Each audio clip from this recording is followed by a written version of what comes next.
So yun po for today's video, ire-review natin yung Toyota Avanza e-CVT. Isa ito sa pinaka-paborito kong MPV dito sa Pilipinas. Number 1 MPV ng Toyota na possible maging hari ng kalsada sa future. Tara, check natin.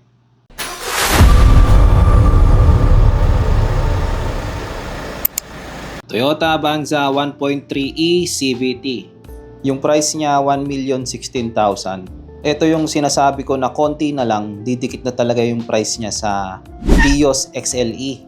Siguro magdadagdag ka lang ng mga 2K sa monthly amortization mo, makukuha mo na tong Avanza E. Mas flexible din at mas marami kang pwedeng paggamitan, gawa nga ng 7-seater siya. Pagdating sa front fascia, very common kasi sobrang dami talagang kumukuha nito. Para sa akin, wala namang masama sa common na sasakyan. Ibig sabihin reliable yung sasakyan kaya maraming bumibili at marami kang katulad sa kalsada. Pagdating sa forma, hindi naman mapag-iiwanan to. Maganda yung mga boxy corners niya, di ba? Mas flexible din at mas marami kang pwedeng paggamitan. Example na lang kung TNVS, pwede kang makakuha ng pasahero na pang 4-seater tsaka 6-seater. Pagdating kasi sa gas consumption, sa tingin ko, parehas lang talaga sila ng Vios dahil parehas talaga sila ng makina. 1 NRVE. 1.3 liter engine tapos yung bigat nila is pumapalo lang ng 1,050 kilos. Magkakatalo na lang yung gas consumption nito sa wind resistance tuwing high speed ka. Kaya very advisable para sa akin tong Toyota Avanza. At isa to sa paborito kong MPV or people bringer dito sa Pilipinas. So paano? Tara, ikutan natin. Bale, 5 foot 5 inches yung taas nitong Toyota Avanza. Yung height ko, 5'6 plus 1 inch dun sa sapatos ko. Kaya ganyan siya kataas. Sa tingin ko, sakto naman. Hindi siya masyadong maliit at hindi rin siya parang SUV sa taas. Etong mugs niya, maraming groove. Maganda. Kaso nga lang, hindi ako nagagandahan sa isang color lang.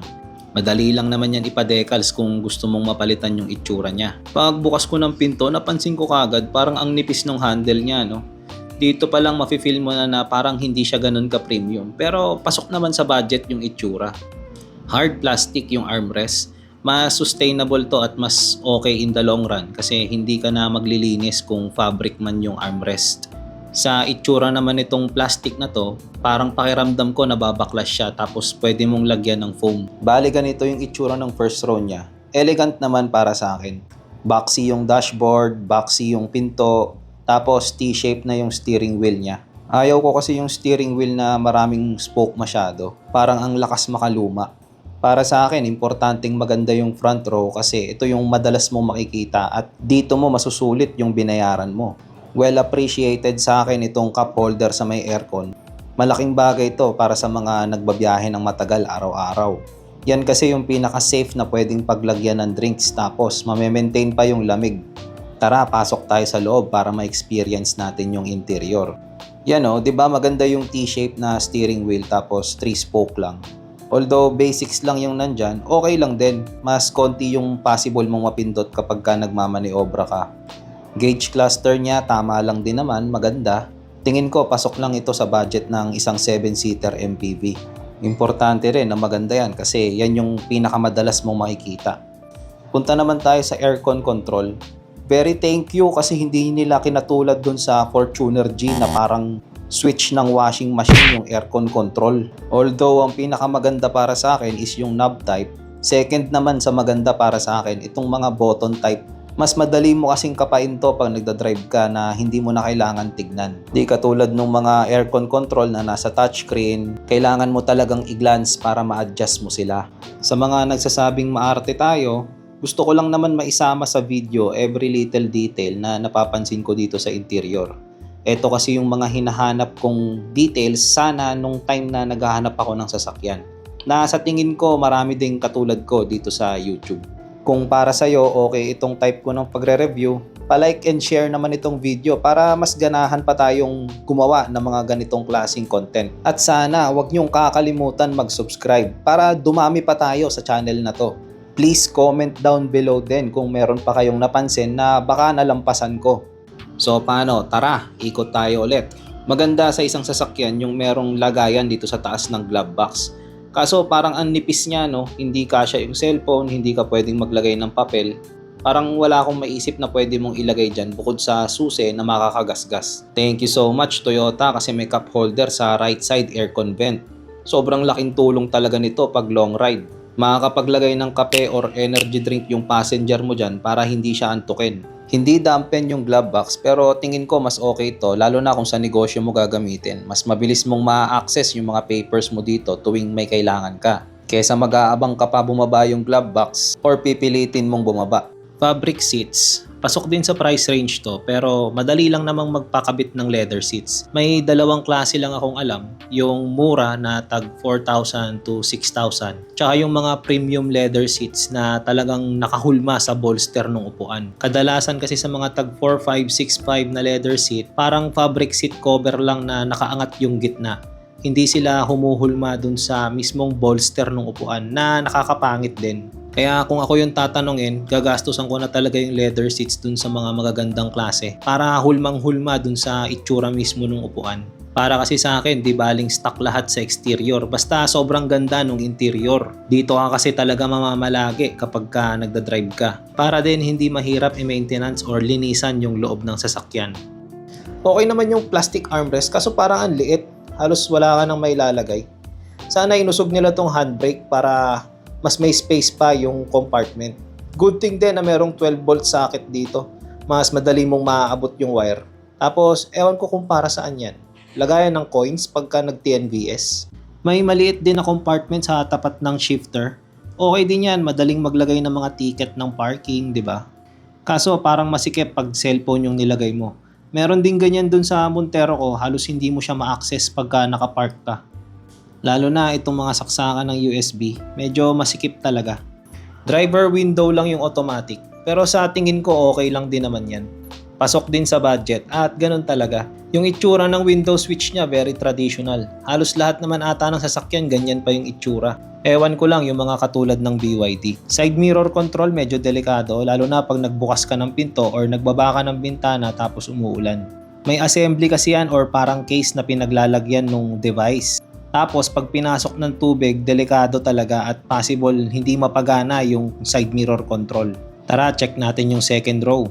Dito talaga ako excited kung maluwag or comfortable ba yung mga passenger. Noong naghahanap kasi ako ng sasakyan, iniisip ko kung sasakay ba yung wife and relatives ko, comfortable ba sila? Ito yung gusto ko sa MPV. Hindi mo kailangang mag-step up na parang SUV at hindi mo kailangang mag-bend ng knees na parang sedan na sobrang baba. Parang umupo ka lang sa monoblock. Yung space niya sobrang luwag tapos meron pa siyang groove dito. Na-surprise ako dyan kasi pwede naman pala yung ganyan. Mukhang malaki yung upuan sa sides pero pagdating sa gitna meron siyang hiwa. Tapos sobrang lapit niya pag nag-slide forward ka. As in talagang dikdik na dikdik. Which is very good kung adult yung uupo sa likod, di ba? Yan o, tignan nyo, sobrang laki. Isang dangkal ko 9 inches. Ganyan kalaki yung pwedeng i-move forward nung second row seat. Kaya very livable yung upuan sa third row. May charging amenities dito sa likod tsaka tray. So far, very satisfying yung laman ng Avanza sa second row. Siguradong comfortable yung uupo dito at walang magiging problema kahit long ride. Kaya very good talaga to na people bringer. May cup holder pa sa mismong pinto, hindi mo kailangan yumuko para makuha yung cup. Although hindi siya aesthetic tignan pero functional naman na mas okay para sa akin. Aanhin mo naman kasi yung masyadong aesthetic na design kung nahihirapan ka naman, di ba? Hindi dapat tayo palaging tiis pogi. Minsan, mas importante yung accessibility kaysa sa forma. Nakakagulat yung seat height. Sa Montero kasi parang 4-inch na lang pero dito 9-inch pa yung taas ng bubong. Very spacious talaga yung mga MPV gawa ng unibody chassis niya. Di katulad ng mga SUV na ang taas-taas ng sasakyan pero ang baba naman ng bubong dahil nakapatong sa ladder frame. Medyo disappointed ako dito kasi yung aircon vent niya parang bounce lang ng hangin. Bukod sa parang ang laki-laki niya tignan dyan, ang experience ko sa TNVS ay hindi siya halos tumatama dun sa kung saan mo gusto papuntahin yung hangin. Dito ngayon papasok yung aesthetic pero hindi masyadong functional. Maganda tignan yung vent pero hindi okay yung performance. Siyempre, pupunta tayo sa third row, di tayo papahuli. So far, yung pagbaba nito very common. Halos lahat naman siguro ganyan yung paraan. Bibihira yung mga katulad sa Montero na nasa shoulder yung switch ng second row. Tapos pagtingin mo dyan, boom, maganda, malawak naman. Kaso hindi pa rin talaga maiiwasan yung parang bukol sa gilid gawa ng gulong. Testingan natin kung mahirap pumasok. Basic. Mababa lang kasi yung sasakyan, hindi kailangan mag-step up. By the way, nakasagad ng pinakalikod itong second row seat, kaya sobrang sikip talaga. 5'7" yung height ko, talagang hirap na nung inangat ko yung sandalan. Pero again, sobrang layo ng pwedeng iabante nitong second row. Magkakaroon pa ako ng plus 9 inches kung sasagad sa dulo yung nasa second row seat. May cup holder nga pala to sa dalawang gilid niya na very convenient pagka long ride, di ba? Sino ba namang ayaw na merong bit-bit na drinks pag malayo yung biyahe? So far, very satisfied ako sa third row ng Avanza. Livable kasi siya kahit meron kang mga adult na sakay. Tapos meron pa siyang sofa mode na sayang hindi ko na testingan, nawala kasi sa isip ko. Trivia lang, alam nyo ba na yung likod ng sasakyan ninyo ang pinaka nakikita ng ibang driver sa kalsada? Yung front fascia kasi pagka nagkalampasan na kayo, hindi na ulit nakikita. While ito, hanggat nasa harap ka niya, kitang-kita yan palagi. Manual tailgate, napakabilis. Mas okay nga yan talaga kaysa sa automatic tailgate. May mga ilaw din sa loob na automatic. Di ko lang alam kung na-off ba yan o okay lang na nakaandar palagi. Baka kasi malobat yung battery. So far, sobrang daling i-fold ng third row talaga kung kailangan mo ng trunk space. Very convenient yan sa mga palaging merong karga. Tapos, one step lang din siya. Yung height ng trunk space, hindi ganun kataas so madali lang magkarga ng mga mabibigat na gamit. Tapos, slide mo na lang hanggang umabot sa dulo. Sayang lang hanggang ngayon hindi pa din nila ina-adapt yung ganito sa Toyota Fortuner na sa tingin ko kayang-kaya naman talaga sana ni Toyota. Sinasadya lang talaga yata ni Toyota para magkaroon ka ng frustration at mapabili ulit ng bagong unit. Siyempre, dagdag kita din nila yon. So paano guys, hanggang dito na lang muna yung video natin. Sana nagustuhan ninyo yung pag-walk around natin sa Toyota Avanza eCVT. At sana pa-like and share na rin ng video na to sa mga gustong kumuha ng Avanza in the near future. Pa-subscribe na din para mas dumami pa tayo sa channel na to at mas ganahan pa ako gumawa ng mga ganitong video sa susunod. So paano, hanggang dito na lang muna. Peace!